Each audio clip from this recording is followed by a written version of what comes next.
Hello, my name is Lauri Ann Lumby, and I am the author of Song of the Beloved, the Gospel according to Mary Magdalene. I'm recording this post this week because there has been big news in the headlines asking the question, was Jesus married and did he have children? These were questions that have been explored and asked by scholars throughout the centuries. And recently, some ancient documents have been discovered that seem to suggest that Jesus may have been married, specifically to Mary Magdalene, and that they had children. What I find funny about this is that this is exactly what I wrote about in my novel. And I didn't need a 1,500-year-old document to tell me that Jesus may not have been the celibate single male that many institutions want us to believe that he was. Why couldn't Jesus have been married? A married Jesus in no way, shape, or form disturbs my sensibilities or belief in Jesus as a profound teacher, guru, sage, and even savior. The idea of Jesus being married, in fact, makes him more real to me, makes him more relevant, gives Jesus the ability to speak to me as a woman without a call to celibacy or singlehood. It allows Jesus to speak to the fullness of the human condition, the fullness of the human condition that includes intimate relationship and sexuality.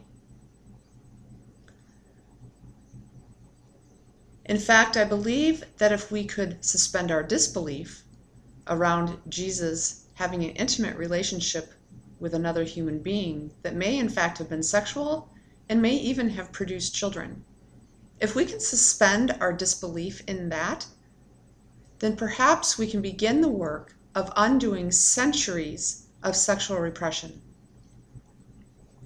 Centuries of sexual repression that in the institutional church has come out sideways. And it has come out sideways in horrible ways. The priest sex abuse scandal is just a small example of how much sexual repression has convoluted and destroyed the truth of Jesus' message. Jesus' message about love, about compassion, and about experiencing the fullness of the human condition, and in recognizing that the entire human condition is holy. The entire human condition, including sexuality. So in the spirit of suspending our disbelief, I'm going to share with you a small excerpt from my novel, Song of the Beloved, the Gospel according to Mary Magdalene. And the words that I share with you are the words of Mary.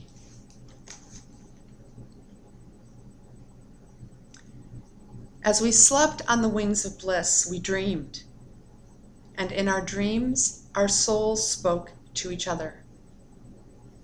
We dreamed of all the desires, longing, hopes, and wishes that would not find their fulfillment in this lifetime.